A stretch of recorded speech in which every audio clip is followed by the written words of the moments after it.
Tonight on CBC Vancouver News.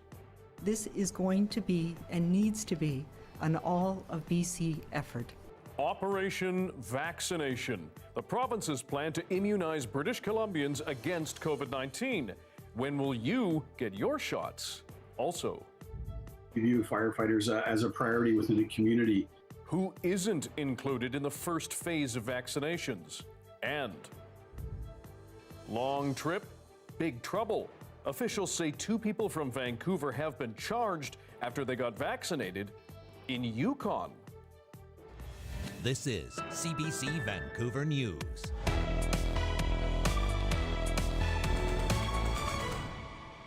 Good evening. Thanks for joining us. Mike is off tonight. The end of BC's COVID-19 pandemic is in sight.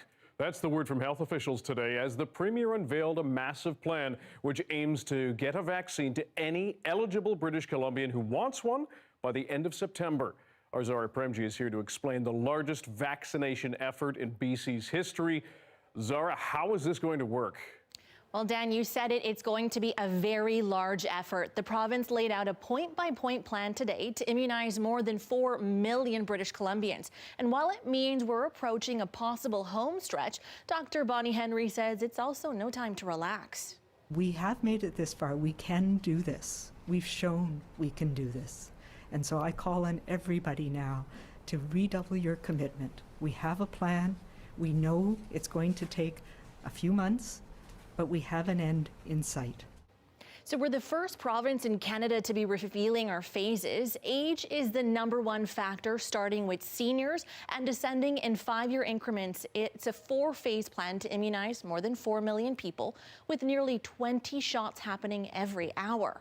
So phase 1 runs from December to February. It includes residents, staff, and essential visitors within long-term care and assisted living, people waiting for a long-term care, and people in remote Indigenous communities, as well as hospital workers treating patients with COVID-19. Now, phase 2, it runs from February to March. This involves seniors over 80, Indigenous seniors over 65, Indigenous elders, more healthcare workers, nursing home staff, and vulnerable populations in places like shelters. Now we head over to phase 3 and 4. So April to June, general public age 79 to 60, people 69 to 16 who are extremely vulnerable. And then moving to phase 4, which is July to September, that's the general public age 59 to 18. Now, the big question is the how. Public health officials will be reaching out to seniors and Indigenous communities in February and getting them registered. Now, the rest of the public can pre-register to be vaccinated starting in March. This is also when the province will establish clinics in more than 170 communities across the province. So in the city, it will happen in places like gyms, sports arenas, and community centers. In rural areas, the province will lean on mobile health units. Zara, this is, as we said, a massive effort. With this plan in place, when might people be able to take off their masks or socialize more closely? Yeah, well, Dr. Henry says she'd love to say July 1st we could start seeing things getting back to normal, but there are still some unknowns. The one wrench in the spanner in the works is the fact that we are now seeing transmission of variants across the world. Some of these make the virus more transmissible to others. So those are concerning. If we start to see rapid increase again, there's that potential for that with these variants. She says we may have some sense of normalcy in summer, but not truly until fall. And one thing to keep in mind throughout is BC's vaccination schedule could change. Premier Horgan says that's all dependent on supply, and we've seen that interrupted and delayed before. Dan. Zara Premji, thanks very much. Now, as we mentioned, the plan is rolling out in phases, and some are already disappointed they aren't sooner in the queue. As Susanna De Silva explains, that has people resigned to the fact they will still have to wait a while longer. Russ Grab thinks very carefully before he leaves the house. You're constantly scared to death. It's, as I always say, it's like soaking in the bathtub with someone standing beside you with a plugged-in toaster. If at any moment they accidentally drop it in, they're fine, you're dead. In April, he was diagnosed with a rare and incurable form of leukemia. He underwent chemotherapy, which has left him immunocompromised. And while he wishes everyone could have their vaccine tomorrow, he understands it's complicated. Bonnie Henry and the minister are doing a fantastic job. In my view, they're threading a very delicate needle with a 90-kilometer-an-hour crosswind. A crosswind of complications includes supply and demand. Many in Grab's position are disappointed. The province believes there are about 180,000 people with severe conditions like cancer and pulmonary conditions who won't be eligible until at least April. But Dr. Bonnie Henry says there is a balance, including gathering of more evidence on the effect of the vaccine on those with underlying conditions. It is all about marrying a vaccine that we have with risk that we have. So they are absolutely a group of people that are at risk and that we have taken special precautions to protect, whether it's in communities, in their home, in their access to health care. But there are other groups who are hoping to be sooner. Well, we have a sense of disappointment in the sense that we've been moved from phase 2 to phase 3 in the timeline. Firefighters say they understand the need to vaccinate those more vulnerable, but wish they had been given some more priority. Our members right across this province are exposed every day in interacting with the public in a variety of unknown environments. Our people are at risk. Another group disappointed? Teachers. In a statement, the BCTF says, like many others, they will be disappointed to see there is no prioritization for the frontline workers who have kept our schools, public services, and economy open. They understand the most at risk of dying must be first, but if there isn't any more priority given to teachers, they must have mandatory mask mandates, we must have better physical distancing measures, and we must have ventilation upgrades for our classrooms. The Premier says they have been inundated with groups wanting the vaccine sooner. Almost every sector in the economy, I received mail a couple of inches thick from advocates saying that their particular sector, their particular profession deserved a higher priority, and all of the arguments were very compelling.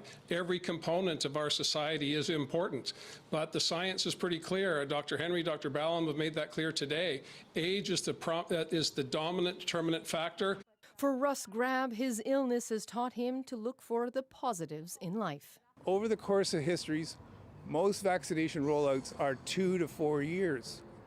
For us to be getting any option, any chance at a vaccine within the first year is a miracle. Susanna De Silva, CBC News, Vancouver. From the future of BC's outbreak to the present, this province has lost another 9 people to COVID-19. We've now lost 1,128 people. BC confirmed just over 500 new cases today, pushing that total past 63,000. There are 315 people in hospital with COVID-19 right now, 74 of them in ICU. Active cases stayed relatively stable, just below 4,500, and just over 6,700 people are under active public health monitoring. BC has now issued more than 110,000 vaccinations.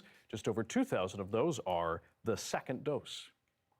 Officials at St. Paul's Hospital here in Vancouver say the number of confirmed cases of COVID-19 there is rising.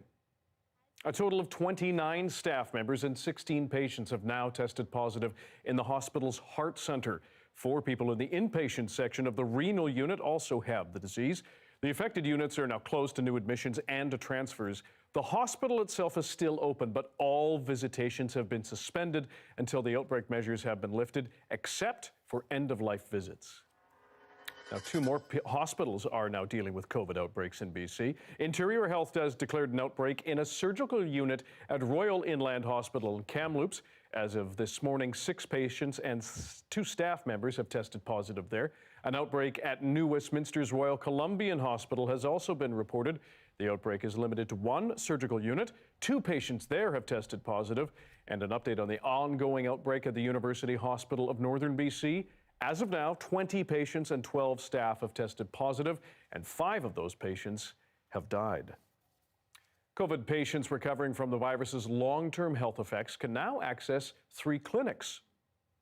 The clinics are now open at St. Paul's, Vancouver General, and the Jim Pattison Outpatient Care and Surgery Centre in Surrey. Health Minister Adrian Dix announced today that provincial government is working to ensure specialized care is available for so-called long haulers, recovering patients enduring symptoms for months, including shortness of breath, fatigue, body aches, and headaches.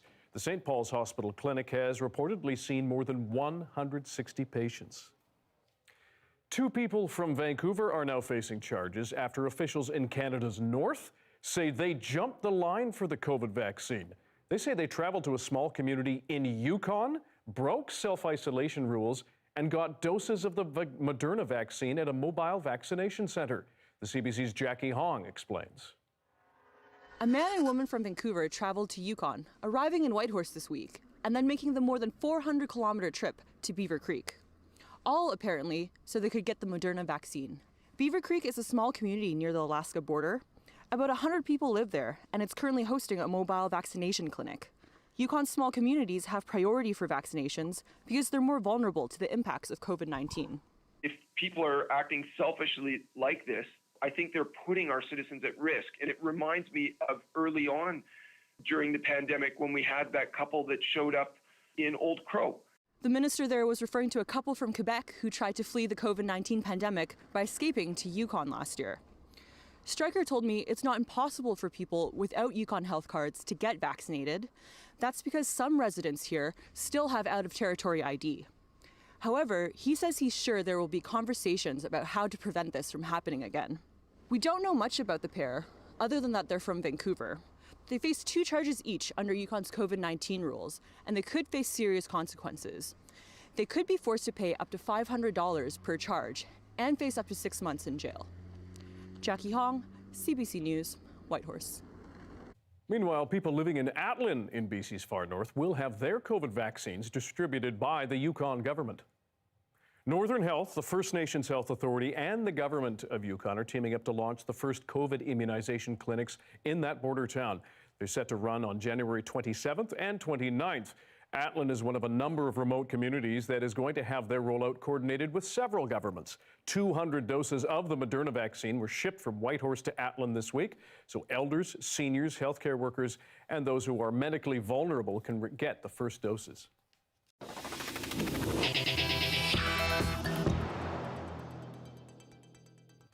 To other news now. Vancouver police are searching for a man who allegedly assaulted the manager of a convenience store after he was asked to put on a mask. It happened around noon on December 17th at a 7-Eleven near Alma and West 10th. The suspect had a small dog with him inside the store. A witness told police the manager asked the man to take the dog outside and put on a mask. That's when the man allegedly spat on the manager and swore at him. The two got into a fight and the manager ended up with a head injury. Provincial health orders require people to wear a mask inside public spaces, and if you don't, you can be fined $230. This is just an example of, the bent-up frustration that is existing. I'm sure both individuals who are in this physical altercation were frustrated with each other and just with what's going on. If you are entering a public indoor space, you need to wear a mask, as that is the law. You're free to take off your mask outside when you're not around people, but when you're indoors, it is mandated by our provincial health officer to wear a mask. The suspect appears to be in his 20s and has dark skin. He's about 5'10" with a medium build and short dark hair. He was wearing black Kappa shorts, a black t-shirt, a light-colored hoodie, and black running shoes. Anyone with information is asked to contact Vancouver Police. Well, no one was hurt after a serious fire in Victoria last night. Take a look.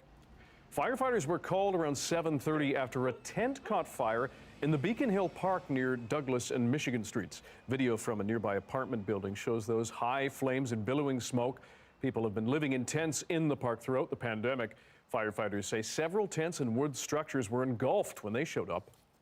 It's concerning for sure. Yeah, we don't, it's something that we're all dealing with right now. But it is very concerning and we don't want it to happen. So everybody's got to be safe in their tent, and that's the main thing. So firefighters were able to quickly douse the blaze. It has been 7 months since Strathcona Park became the latest ground zero for Vancouver's homeless population. BC's Housing Minister David Eby has committed to housing those who live there by April. But there is still a long winter ahead, and the threat of COVID-19 is making many people nervous. Stephen Quinn, our host of CBC's The Early Edition, has been reporting on the encampment since it first was established in June. You can read his latest feature on the park on our website, cbc.ca/BC.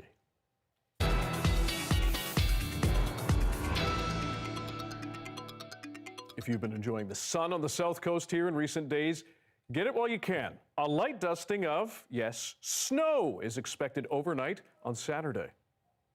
Environment Canada has issued a special weather statement with potential snowfall of up to 5 centimeters on the lower mainland, the Sunshine Coast, and parts of Vancouver Island. The City of Vancouver says its crews are watching the weather and they're working on a plan to clear the roads. It's also opening more indoor shelter spaces for people experiencing homelessness starting tonight, running until Wednesday. Those centers are the Powell Street Getaway on Powell Street, the Vancouver Aquatic Centre on Beach Avenue, and the Creekside Community Centre on Athletes Way. Here's the expert, Johanna Wagstaffe, to tell us how much really, Joe, are we going to get, what the timing, etc., and how we should all just stay indoors. Yeah, you want all the details, including, all the things. The window in which you should stay on your couch. Yeah. Although I know some people are very excited about the possibility of snow. The details are now coming into focus with the latest high-resolution models issuing their updates through the day today. It's cold right now. We've got that wintry air now in place. It's filtered down from the north. Take a look at the current temperatures right now. At YVR, it's at a 2. We woke up this morning to our coolest air yet this season. YVR reporting a -2, and we could get a couple of degrees cooler than that tonight. I'm expecting our coldest night of the season. Here's a special weather statement in place for everyone across the South Coast, with the exception of the Greater Victoria area. I think there's a good chance we will all see a couple centimeters of snow at least. A better chance for higher elevations, that's likely 200 meters and up, and for areas away from the water. So I'm going to time that out in greater detail coming up, but here's the bigger picture. High pressure is now firmly in place. That's what's bringing us our sunshine through most of your Saturday. The next approaching system won't bring the clouds until around 3 p.m. tomorrow. So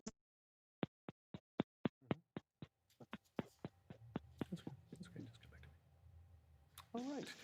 We've had a little technical snafu with Joe, but as you can see the forecast there. She'll be back with us later in the show. Coyotes have been on the prowl at Stanley Park in recent weeks. Now the Vancouver Park Board is launching a campaign on how to shoo them off. The board says coyotes have chased 13 people recently. They've now installed barriers to prevent joggers from entering the affected trails, but they're hoping that the Coexisting with Coyotes campaign could put a stop to any more altercations. Rangers are going to be at those trailheads to hand out flyers. The campaign says coyotes are more likely to chase people who run away. Instead, they recommend you stay calm, stand your ground, and yell, "Go away," among other things. Coyote incidents can be reported to 311 or to the BC Conservation Officer Service. Secondhand stores, as we know, can be gold mines for all kinds of things, from kettles to furniture, knickknacks to turtlenecks. But workers at a Vancouver Value Village made a massive discovery when sorting through some donations earlier this week. They found an old bag containing envelopes stuffed with money, a lot of money, more than $85,000. This is certainly the largest sum of money that I've ever come across. And we knew, based on what was inside the bag, that we were looking at somebody who was elderly and had possibly lost the money or had forgotten about the money, I would assume. The store manager says documents inside the bag suggest the money could have been there since 1977. He says they knew the person didn't mean for the cash to be donated, so they contacted police, and officers were able to track down the owner from a bank receipt. She's an elderly woman who recently moved into a care home. They say the family had cleared out an old storage locker and decided to give away some items. The cash is now being in the process of being returned. And just a reminder, you can watch this newscast live on CBC Gem. The free app is also where you can find a whole bunch of other CBC programs. And CBC Vancouver is also on Facebook, YouTube, and Instagram.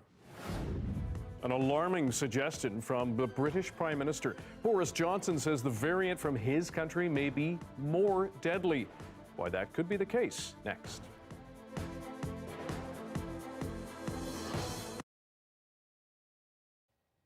Thanks for staying with us during our commercial-free live stream tonight. A New Brunswick costume designer normally lends her talents to the stage aesthetic. But since musicals are on hold, she's now found a new project, adorning outdoor spaces for everyone to enjoy. CBC News caught up with her to see how she creates her custom designs. Well, it started a couple of years ago when my daughter was in university, and at Christmas time, decorate them with ribbons and bows and Christmas balls just to herald her homecoming at Christmas time. I stopped doing that after she stopped going to university. And then I thought, well, it's not in anybody's way. It's not hurting anything. And it kind of gives everybody a bit of a smile when they drive by. I started at Easter last year. I was feeling quite badly for the kids because everybody was shut in and nobody could do much. So I started decorating the lampposts. For Mother's Day, I put out flowers and watering cans.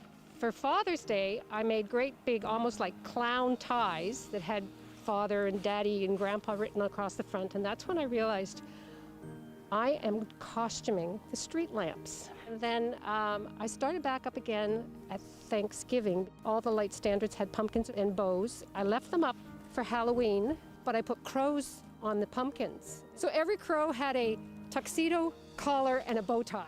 And then at Christmas time, there was candy cane bows and balls again. My only priority is that I can't spend more than $4 at Dollarama. So most of the stuff's in my tickle trunk. First one is hockey. And my husband said, you better put that to the top of the street because Mr. Garnett's a hockey fan for the Leafs and my husband's a hockey fan for the Leafs, and they could keep watch because they were afraid not that people would take it for souvenirs, but somebody would tear it down and put up the Canucks or Boston or Montreal. So it's stayed its course there. There's a little girl that lives across the street there, so I thought I would do it for her. And it's a sled. The snowflakes have been up since Christmas, but I left them up because after all, it's still winter. I love that one. Like, I put that on my front door. So are those real ski poles that you cut down? No, they're knitting needles. Oh, well, this one is just Mittens holding a snowball, and she's got that fancy hat that looks so good. It's the only one that looks the best. And a scarf. I see it as being whimsy. It's whimsical to do it. And if I can make one person smile, then I'm good to go.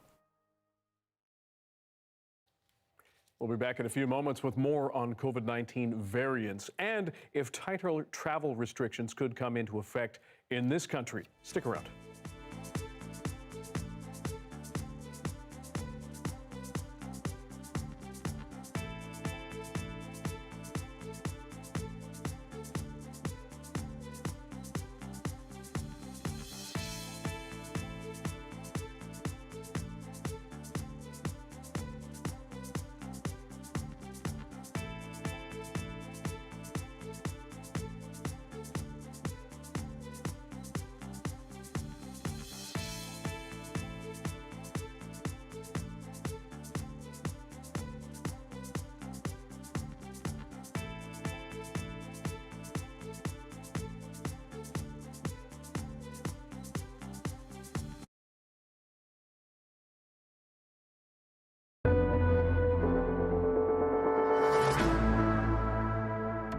New and concerning details are emerging about the coronavirus variant first found in the United Kingdom. It's not just more contagious. Christine Burak tells us there's some evidence it could be more lethal. It's not a sure thing, but Britain's Prime Minister is clearly worried. There is some evidence that the new variant, the variant that was first identified in London and the South East, may be associated with a higher degree of mortality. Studies have already shown this variant spreads more quickly. Evidence is now suggesting it might also be 30% more deadly. Now that evidence is not yet strong. It's a series of different bits of information that come together to support that. The studies are small, but UK scientists found there is a realistic possibility that the variant is associated with an increased risk of death, but add the absolute risk of death remains low. British experts suggest for an infected man in his 60s, the average risk of dying was 10 in 1,000. Now, with this variant, it's roughly 13 or 14 in 1,000. This alone does not confirm that the variant is more deadly than other non-variant strains. But some Canadian doctors see those same results very differently. If you don't look at the preliminary data and take it seriously, by the time that data is hard, you could be in a deep world of hurt. He adds while Canada is sequencing just 5% of positive cases to find out if someone was infected with the variant, Denmark is sequencing every case. And despite a strict lockdown, they're finding the genetic fingerprint of the variant in an alarming number of cases. And I think it's wildly optimistic if you think that this variant isn't going to come here and isn't going to have a major impact. Current evidence shows vaccines are still effective against this variant, but to keep it at bay, some experts are calling for stricter travel restrictions and urging governments not to let up on public health measures or risk yet another wave of infections. Christine Burak, CBC News, Toronto. Now, many scientists expect current vaccines will be effective against the recently discovered mutations. But one expert notes there are still many unknowns, so it's critical to continue to practice those basic safety measures. That being said, though, we should remember that there have already been a few cases of people getting reinfected down the road. So I think the important point to take away from this is that until we have definitive evidence, the fundamental truth that we've been talking about since the beginning is just because you got sick before, just because you got vaccinated does not mean that you are 100% immune going forward. And so at least until this whole situation is under control, we still have to practice the basic safety measures, which is keep your distance, wear your mask, and wash your hands. More than 97 million cases of COVID-19 have been reported around the world since the virus took hold more than a year ago now.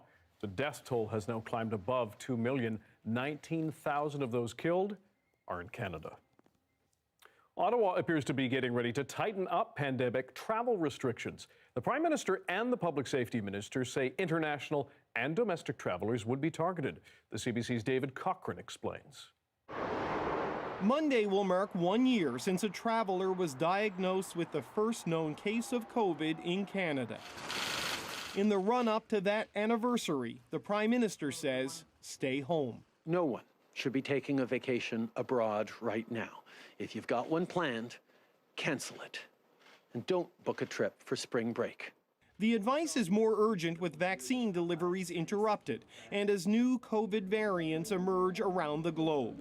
It's also backstopped with a warning that if you leave Canada under one set of rules, the rules could be different when you try to come home. We could be bringing in new measures that significantly impede your ability to return to Canada at any given moment without warning. People already have to quarantine for 14 days if they travel abroad, but one option floated by the Premier of Quebec is to make people serve that isolation in a hotel at their own expense. It's clear that if we tell eventual travelers that they will have to pay for 2 weeks a room in an hotel coming back, I think we'll have a lot less travelers also. Nothing is off the table. The Public Safety Minister says that's an option, along with unspecified measures to make travel less attractive. Additional quarantine measures and enforcement measures in order to disincentivize and discourage people from making unnecessary trips. While the federal government won't say what specific measures are being considered, the message is pretty clear. If you won't follow public health advice and stay home, they will make it as difficult as possible for you to take a vacation. David Cochran, CBC News, Ottawa.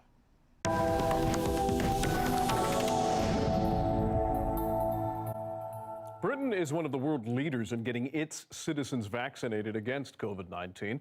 Close to 5 million people have already received shots. And as Renee Filipponi explains, the ambitious rollout plan includes using some unexpected sites. For example, Salisbury Cathedral.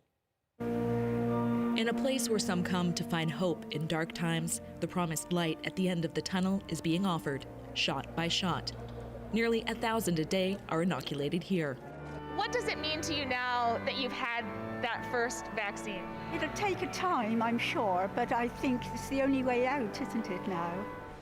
The elderly who wait their turn have all been invited by their doctors. We've done some searches on all our patient rolls or lists, and we've identified all the over 80s and selectively gone from the oldest age first.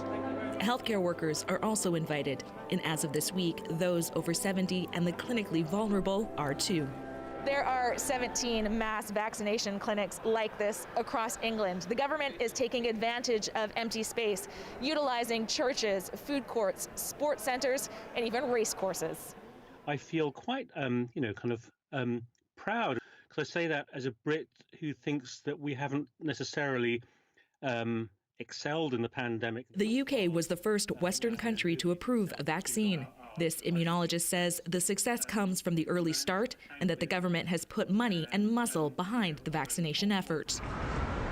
But as the third national lockdown drags on, he worries pressure to reopen could ruin everything. especially with the new and more transmissible variants. And have a sort of small segment of partially vaccinated population and decide to go out into the streets and party and ease lockdown and be right back where we started. A real fear for those arriving for their shot today. Many have been living in isolation since the spring. The organ plays for them and the exhausted healthcare workers. What might help both groups, but some soothing, beautiful music played in these marvelous surroundings. A sense of calm in the midst of a pandemic that's taking a record number of lives in the UK. Renee Filipponi, CBC News, Salisbury, England. The Japanese government and sports officials are denying reports the Summer Olympics will be postponed or even canceled because of the coronavirus. The Tokyo Games are supposed to start in 6 months. Japan is currently under a state of emergency, but the head of the World Athletics Association today says preparations are progressing as planned. At this moment, there is an absolute cast-iron determination to deliver the Games, but to deliver them in a safe and secure environment with a rigorous focus on the protocols. Sebastian Coe, a runner who won 4 Olympic medals in the 1980s, also says the situation is much better now than it was last year when the Games were postponed. He notes vaccines are being rolled out and athletes are better able to train. COVID numbers out of Ontario are still unsettling, but there are some signs that province might be turning a corner. The cautious optimism out of Toronto. Next.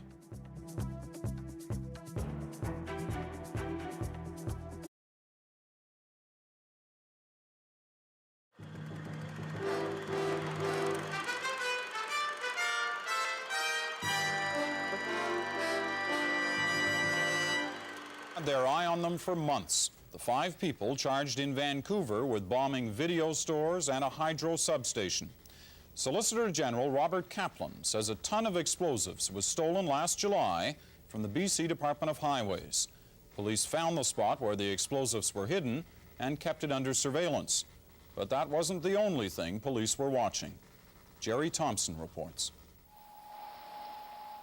Bullet-riddled gas cans left over from target practice. Police allege the 5 suspects were en route to this secluded firing range in the mountains north of Squamish when the arrests were made.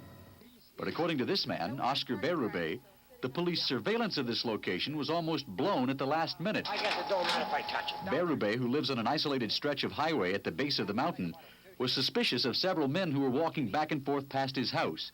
That's why we called this policeman, and he came over and advised us that there was no danger as far as I was concerned. That he more or less confirmed it was police officers. That's right, yes. This house in New Westminster is one of the 2 homes and several businesses that police watched day and night for several weeks. When the arrests came, it was no surprise to the neighbors. But we knew about 3 weeks ago there was something up, because How did you know? The RCMP phoned up and told us not to get overly friendly and just act normal. Did you ask why? Yeah, and they said, well, they're just people you shouldn't have anything to do with them. That was it. I was talking to my wife. I said they're a bunch of hippie, that's the way I felt, The landlord says he recognized his tenants on television last night, but he says the man who paid the rent, identified by police as Brent Taylor, used the name Steve Sturrock on the rent receipt. Brent Taylor was also the man who threw a cream pie at Joe Clark when the opposition leader visited the West Coast in 1977. The arrest of 26-year-old Gerald Hanna came as a great shock to his sister, Darlene Robinson. I'm very upset about it. It is a shock, and... He is for freedom, save the wildlife, against nuclear type of things because he likes to see nature. He doesn't like to see people killed. When the BC Hydro substation on Vancouver Island was destroyed last spring, police said whoever did it was skilled and professional in the use of explosives. Jerry Thompson, CBC News, Vancouver.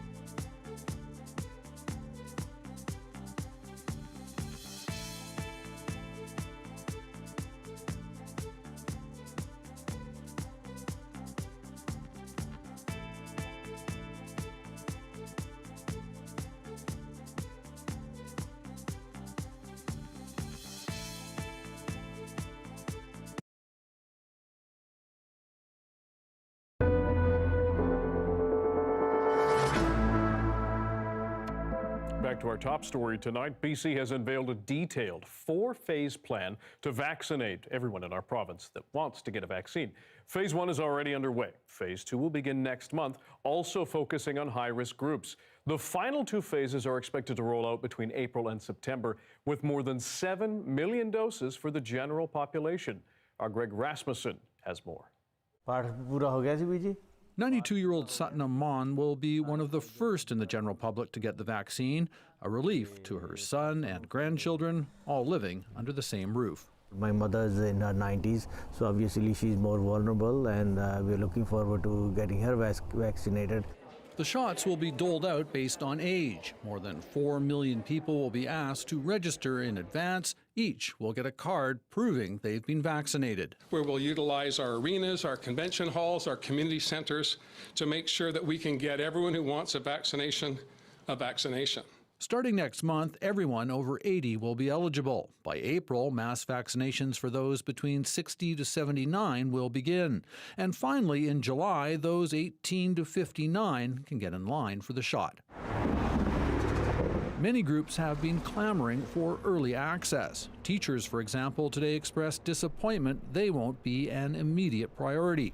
But the government says certain groups or occupations might be given early access as new information emerges. We'll continue to follow the science and the data around younger people, but right now the focus is on protecting those who are most at risk.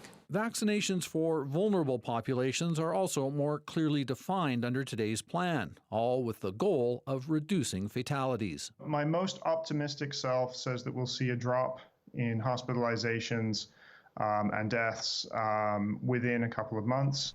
Despite being far down the priority list, today's plan makes sense to 25-year-old Milan Man. My grandmother, the matriarch of family with 7 kids and a whole bunch of grandkids, so as long as she's protected, and if I'm lower down on the priority list, that's fine. For all families in BC, the key will be vaccine supplies and whether there's enough to meet the government's timeline. Greg Rasmussen, CBC News, Langley, BC. Daily case counts of COVID-19 are declining, but experts say it's still too soon to say if Canada is doing enough to conquer the ever-evolving second wave. Today, officials in Ontario reported more than 2,600 new cases. A month ago, that number would have been a record. Now, it's a relief. And as the CBC's Ellen Morrow explains, officials say they still have a long way to go. It's heartbreaking. I have to stay strong. Debbie Griggs' mother, Evelyn, lives at Roberta Place, a long-term care home where an as-yet undetermined variant of the virus has helped fuel an explosive outbreak. Nearly every resident, including Griggs' mother, has COVID. 27 people have died. These people paid into years and years and years of social security, and we're just leaving them to the side of the road sometimes is how it feels. Just one example of the suffering that continues even as Ontario's daily COVID case count declines. The improvement, a glimmer of hope, nearly a month after an Ontario-wide lockdown began. And if we stay the course, I think that, we can work to make this be the last lockdown that we experience. This week, Ontario's top doctor set a goalpost of 1,000 new daily cases before lockdown measures can be eased. That's likely too high, says this epidemiologist. The lower number of cases we have, the easier time we will have controlling this. While new cases have dropped, hospitalizations remain at a dangerous level as fears grow over the new variants. Variants are of such concern. And, we could very easily go from 2,500 to 3,000 cases a day to 5,000 cases a day or 10,000 cases a day. There's no rhyme or reason to this virus.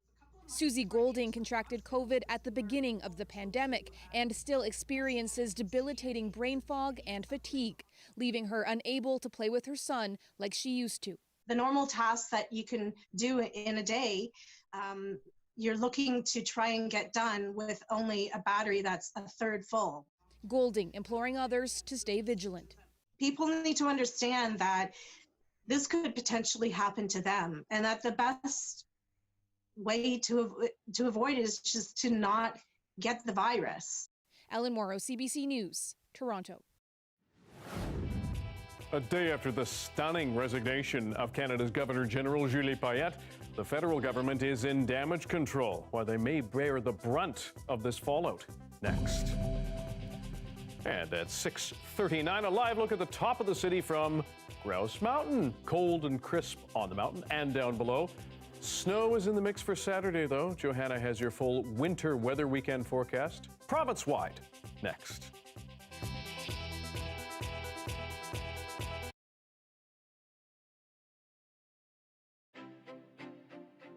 It brings so much pride into just being here, being in the same room as her. Like, I just went to the cafeteria to grab food, and she was there. She grabbed food, she paid. It's such an honor just to have the same education as her.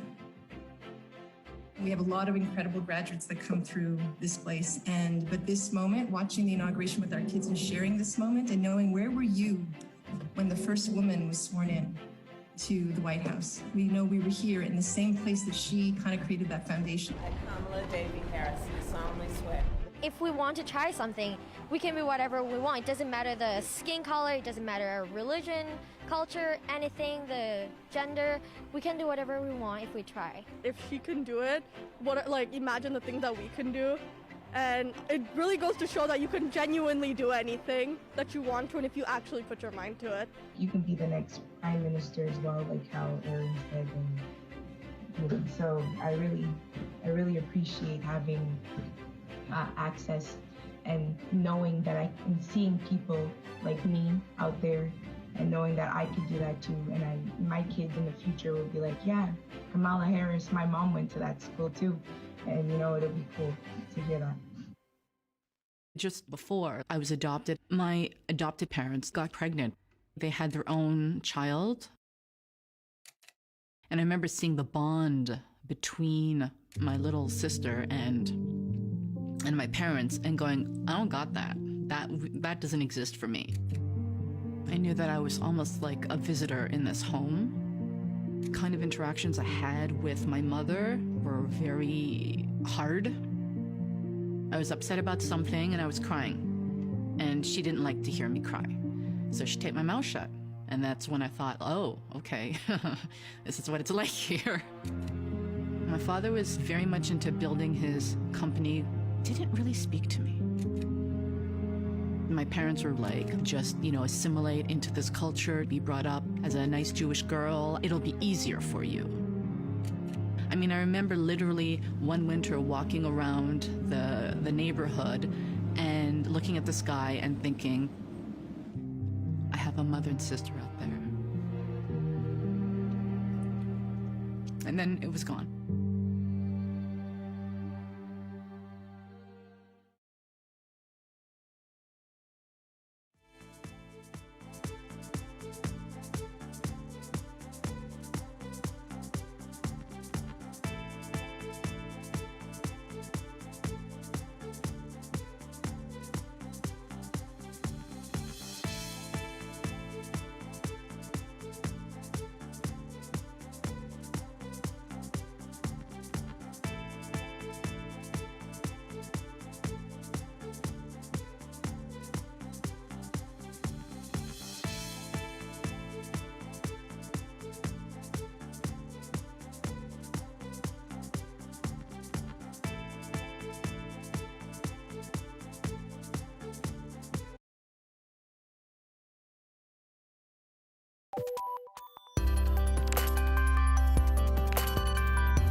Market Report is brought to you by Fortis BC. We've got even bigger rebates. Rebate? Whoa! On select high-efficiency equipment for business, but only for a limited time.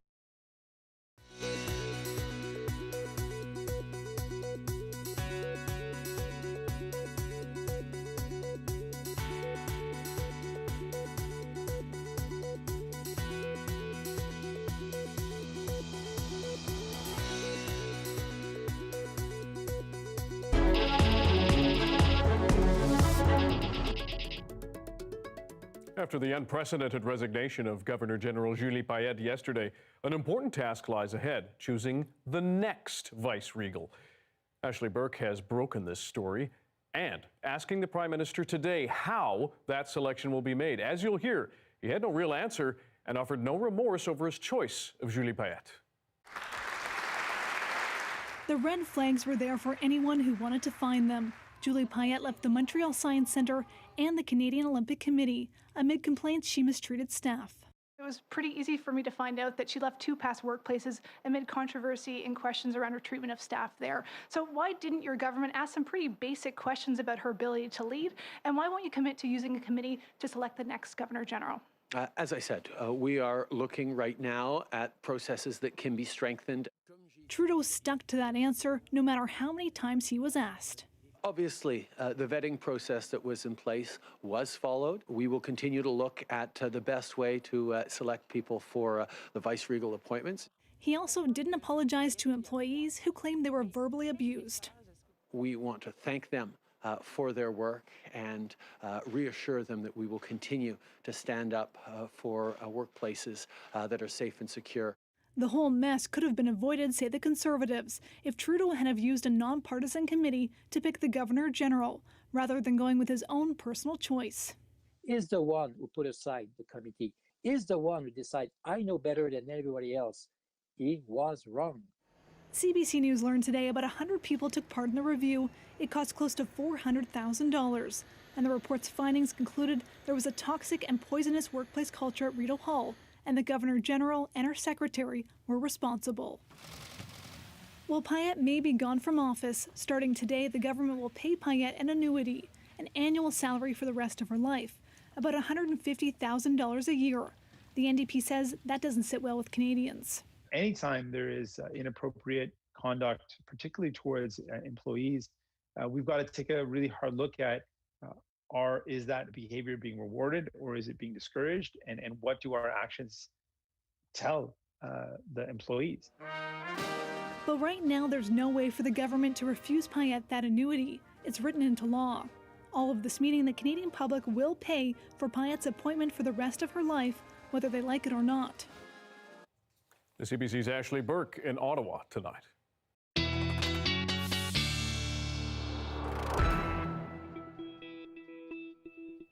Here she is, the bearer of cold news. Meteorologist Johanna Wagstaffe with our province-wide weather forecast. Joe, beautiful vitamin D source today in the sky. It was a lot of fun. What happens tomorrow? Yes, it really was gorgeous, though. And if you like today, you get about half a day of it tomorrow. So heading out, nice and early. It's a gorgeous, crisp, cold Saturday. I think we can keep it blue sky-ish until at least 3 or 4 p.m. So there's the good news. Now I'm going to show you something very jarring, not necessarily for the information, but because of my graphic making abilities. Take a look at 3 different snapshots.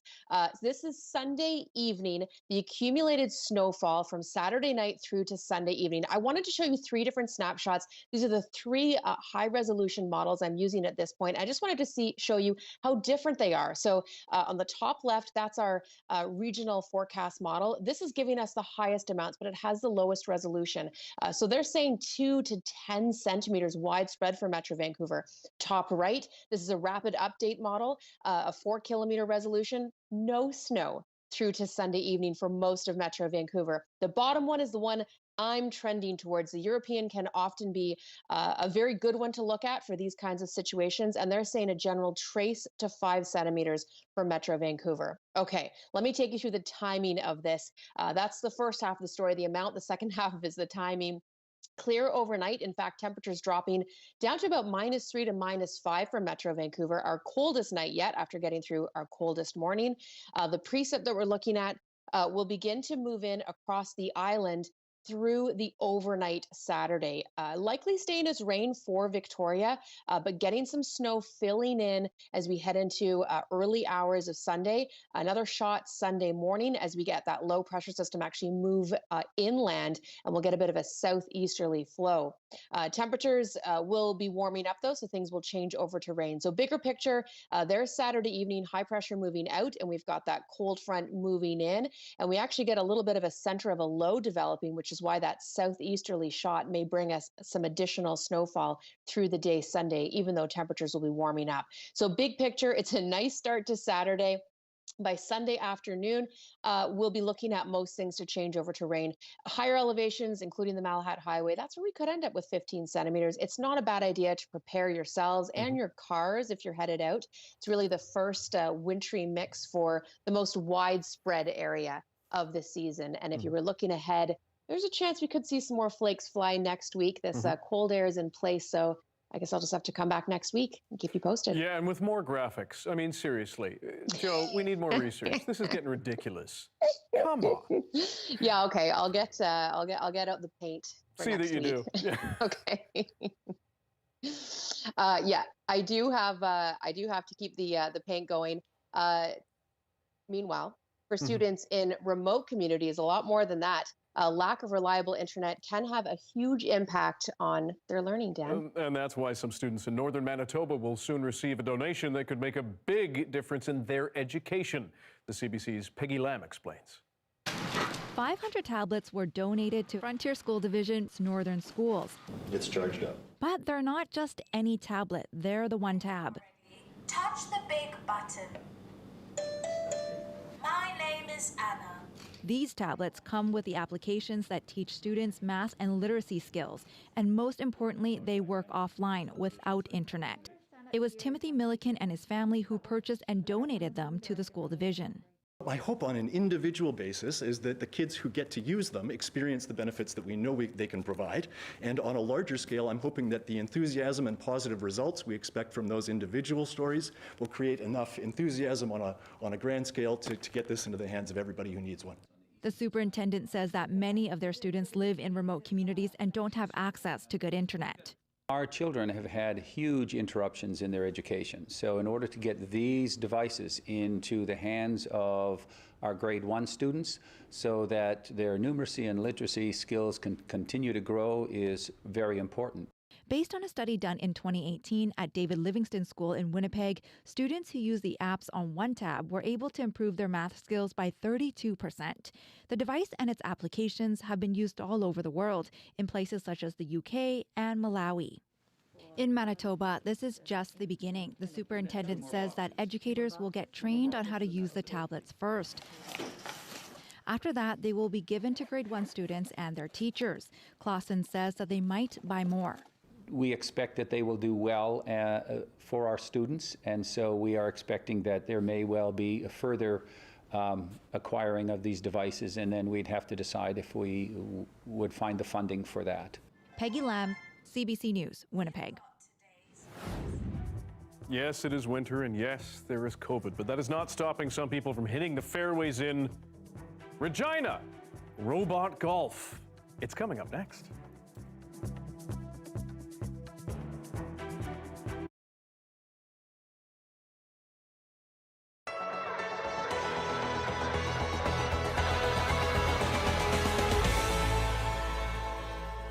Grace Al-Hawari and Isabel Johan worked together on their project, one of 11 the leadership class did, all with the goal of doing something positive. They did a mask drive for the North End Community Health Center, setting up donation boxes. They collected almost 600 masks.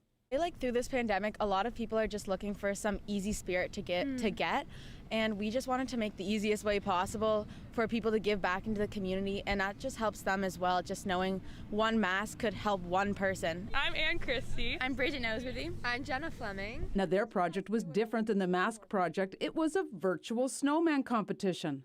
So we did it through e-transfer. They raised more than $600 for ADSOM hosts, and they learned some valuable lessons.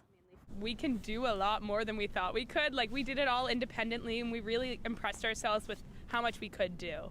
Matteo Giovanetti and Matt Shaw's first plan for their project was to run a pop-up barbershop for people who are homeless. But COVID made that impossible, so they did it for people at their school instead. Even the principal got a cut. Their payment? Food donations for Feed Nova Scotia. I think we all chose each a different organization. It's kind of crazy that we all impact our community in such a positive way, you know. Everyone kind of had their different charity, you know, there was Family SOS, there was donating masks for people that didn't have them, just a lot of different things. So I think we positively impacted our community.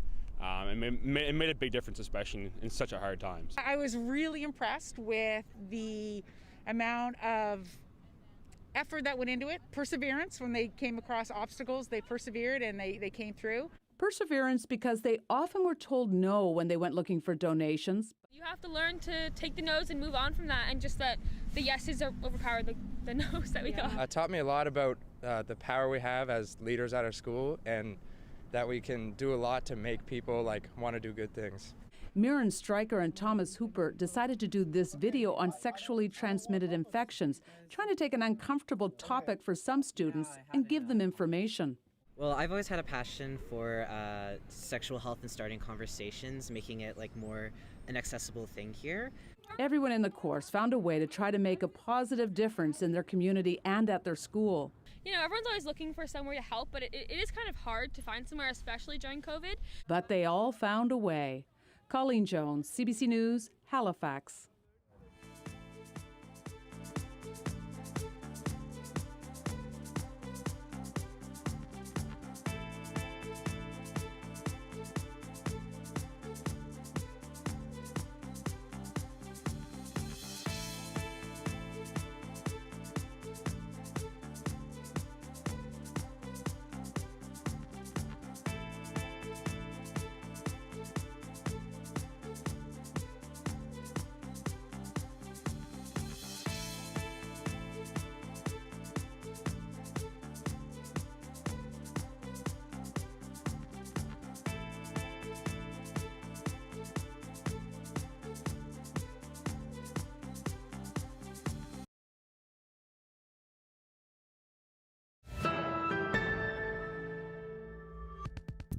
We have some sad news to report from the sports world today.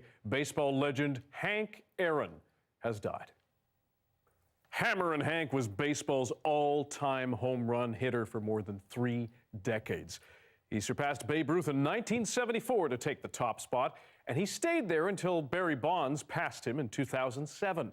Aaron is still in the number 2 spot with 755 home runs.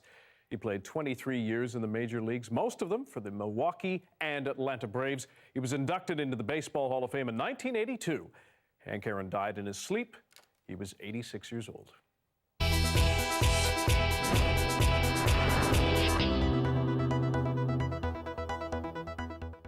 And from baseball to golf, COVID-19 restrictions have forced many Canadians indoors, and many of us badly need some fun. You don't say. Well, thanks to some entrepreneurs in Saskatchewan, of all places, people can now do golfing without leaving their homes. Here's how it works.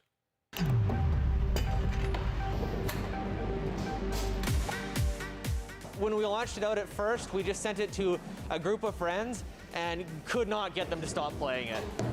Everyone's competing with each other, making comments to one another on their text chains, all that kind of stuff. And yeah, it's very, very exciting. You can download an app on your phone from Google Play Store or Apple App Store. Open it up, choose a course, and we put you in control of a real-world robot. And you can use that robot, you see through the eyes of the robot, and play mini golf. So you play competitive mini golf against other people, daily tournaments, controlling robots in real time, and compete for prizes.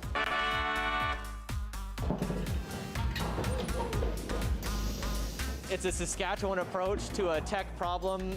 We built a bunch of robots ourselves. We figured it out ourselves. We customized them to get to the point where we could have something that controlled the best in the app for you, that was the most responsive. Started building a whole bunch of robots en masse, and have now just launched it out to the public. Feedback so far has been really good from our beta testers, and from just this week or so we've been launched now. people have a really hard time believing it's real, that we would really give them control of a robot in the real world, and that it's not just a recorded video or a virtual game or something. If you come on the app now, you might see some people waving at you or holding up a sign, and everyone's just blown away by that. Like something you've never seen before, and we're super thrilled. The pandemic and all those kind of related things have made these kind of connections so much more important. So I think big future for the technology, and for now, we've been really focused on trying to offer this connected experience with One Shot Golf, where you can play golf against your friends and compete and have some fun from the comfort of your home or wherever you are. I love that. Yeah. I think it's awesome. It is. I feel like controlling robots in real time through an app is my kind of sport. I finally found it. I'm going to the Olympics. That's true. That's true. We'll wait for it in 2046. This is the part where we mentioned that unless it snows, you can golf most of the time year-round on the South Coast. Yes, we do have that luxury. Yeah, Not nice tomorrow. advantage, eh? Yeah. Well, you can Or always find not our this news. Sunday. Yeah, no, not this Sunday. days, yeah. Listen to Joe. You saw the graphics. You can always find our news program online at cbc.ca/BC. Our next local news is right here at 11 o'clock with Zara Premji after the National. Good night. Enjoy your weekend. Please stay safe. Good night.